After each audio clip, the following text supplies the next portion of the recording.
4টা তেজপাতা, দারচিনি, এলাচ, গোলমরিচ এবং লবঙ্গ, 10-12টি কাঁচামরিচ এখন ভালো করে ভেজে নিব।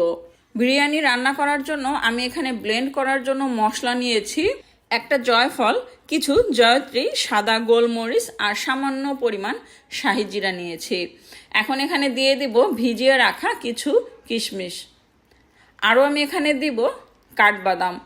আমি কাঠবাদামটাও ভিজিয়ে রেখেছিলাম, আর ভিজিয়ে রাখার পরে এই বাদামটা ব্লেন্ড করলে একদমই মিহি হয়ে যাবে। তো বিরিয়ানির জন্য আমি মশলাটা ব্লেন্ডারে ব্লেন্ড করে নিয়েছি, আর এখন আমি সব মশলা একসঙ্গে মিশিয়ে নিব।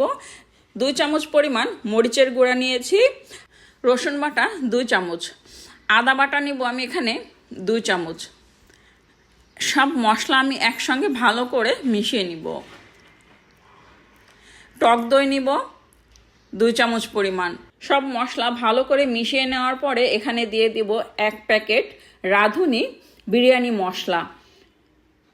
এই বিরিয়ানি মশলা দিয়ে আবারও আমি সব কিছু ভালো করে মিশিয়ে নিব। আর এই বিরিয়ানি একবার রান্না করলে বাসার সবাই খুব পছন্দ করবে, আপনার রান্নার প্রশংসা করবে। এখন আমি এখানে দিয়ে দিব টমেটো সস। টমেটো সসটাও এই মশলার সঙ্গে ভালো করে মিশিয়ে নিতে হবে। বিয়ে বাড়িতে বাবুর্চিরা যেভাবে বিরিয়ানি রান্না করে ঠিক একইভাবে আজকে আমি বিরিয়ানি রান্না করছি। খেতে এতটাই মজার হয়েছিল এই বিরিয়ানি। মাখিয়ে রাখা মশলা এখন দিয়ে দিলাম এই পেঁয়াজের মধ্যে, আর এই মশলাটা এখন ভালো করে কষাতে হবে। যখন কষানোর পরে যখন উপরে তেল উঠে আসবে তখনই ধুয়ে রাখা গরুর গোশতগুলো দিয়ে দিব এই মশলার মধ্যে, এবং এখন গোশতগুলো আমি রান্না করব। এখানে আলাদা করে কোনো পানি দিতে হবে না, গোশত থেকেই পানিটা বের হবে, আর এই পানিটা দিয়েই গোশত রান্না করা হয়ে যাবে।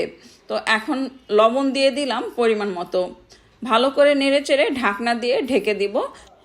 বাচ্চারা আলু ভীষণ পছন্দ করে, তাই তো বিরিয়ানিতে আলু দেওয়ার জন্য আমি এখানে আলু সামান্য পরিমাণ মরিচের গুঁড়া, লবণ দিয়ে ভেজে নিচ্ছি।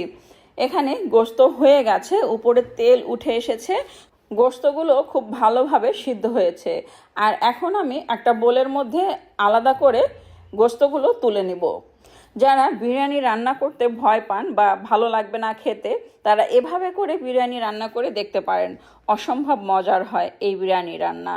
গোশত রান্না করা হাঁড়ির মধ্যেই তেল আছে, মশলা আছে, তো এই মশলার মধ্যেই আমি দিয়ে দিব পরিমাণ মতো পানি। আজকে 1.5 কেজি চাল দিয়েই আমি বিরিয়ানিটা রান্না করব। তো এই পানির মধ্যেই দিয়ে দিলাম কিশমিশ, দিয়ে দিব 1/2 প্যাকেট বিরিয়ানি মশলা, রাঁধুনি বিরিয়ানি মশলা। এখন এখানে দিয়ে দিব পাউডার দুধ, আর পাউডার দুধ অথবা লিকুইড দুধ দিতে পারেন, তবে সেক্ষেত্রে পানির পরিমাণটা কমিয়ে দিতে হবে। কেওড়া জল দিয়ে দিলাম পরিমাণ মতো, খুব সামান্য পরিমাণ কেওড়া জল দিয়ে দিলাম। এখন ঢেকে দিব। এই পানিটা যখন ফুটে উঠবে, বলক আসবে, তখনই আমি ধুয়ে রাখা পোলাওর চাল দিয়ে দিব। আর পোলাওর চালটা আমি 15 মিনিট পানিতে ভিজিয়ে রেখেছি এবং পানি ঝরিয়ে নিয়েছি ভালো করে। এখন এখানে ভেজে রাখা আলু দিয়ে দিলাম।